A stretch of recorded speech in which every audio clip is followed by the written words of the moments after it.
Despite what you might be thinking, these two circles are not equal. I repeat, these two circles are not equal. One is in fact larger than the other. What I need you to do is determine which one that is.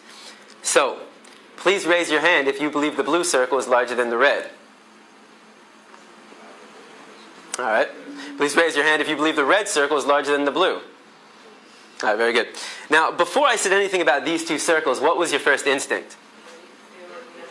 Equal, right? Because they look equal. And the reason why they look equal is because, in fact, they are equal. These two circles are identical.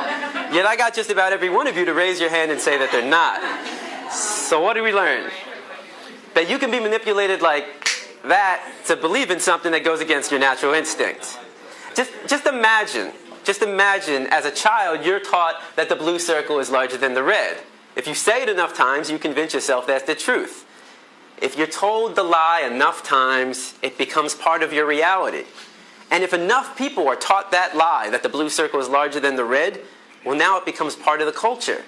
And if that culture then passes that misinformation along to the next generation, well, now it becomes tradition. And what we have to remember is that just because we have a tradition doesn't mean it's morally acceptable. Tradition and morality are not always the same. I mean, can you think of any traditions that we once had in the United States of America that we no longer have? That today we think back and that was immoral? Slavery, right? Less than 200 years ago. And that was a tradition. So the traditions we have today doesn't necessarily mean they're morally acceptable. And as we evolve as a culture, so do our traditions. Now, The Matrix is a story. It's a story. When told enough times to enough people, it becomes part of that culture. It becomes the tradition. And this story is being told over and over every day. In fact, if you believe the image on the carton is where you're getting your milk from, you're deceiving yourself. This is a fantasy. It only exists in your head. It's a blue pill fed to you by the industry to get you to buy their product. This is the Matrix, the lie we tell ourselves about where our food is coming from. The reality is far more disturbing. 90 to 95% of the milk, the meat, and the eggs that we consume in the United States are coming from these conditions. In fact, every year in the United States, 10 billion, right? 10 billion are being slaughtered for food.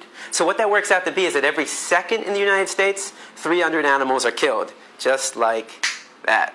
So 300, 600, 900, 1,200. By the time I'm done talking today, there'll be over 1 million animals that have been slaughtered. And most of us don't even blink an eye. I mean, how is it possible that in the United States of America we can slaughter 300 animals every second and not question that? Because of the story we've been told. The story justifies the action. If you say it enough times, you actually convince yourself that's the truth. How many of you were taught as a child you need to eat meat to get protein? I know I was. How many of you were taught you need to drink cow's milk to get strong bones? Not dog milk, not chimpanzee milk, not elephant milk, not rhino milk, not hippo milk, not tiger milk, not lion milk, not giraffe milk, not elephant milk. Did I say that already? I think you get the point. Not even our own mother's milk, but we need to drink cow's milk to get strong bones.